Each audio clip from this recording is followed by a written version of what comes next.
Partnership alarm on a ship is a signal that indicates an emergency and that the ship must be evacuated.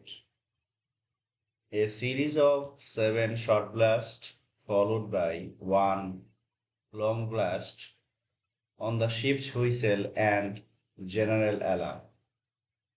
The ship's captain verbally orders the crew to abandon ship over the ship's PA system.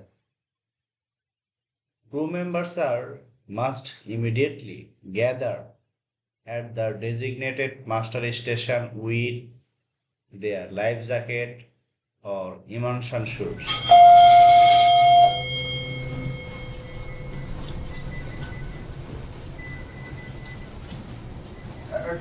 Attention please. All crew members, please proceed to master station, abandon ship. I repeat, all crew proceed to the master station, abandon ship.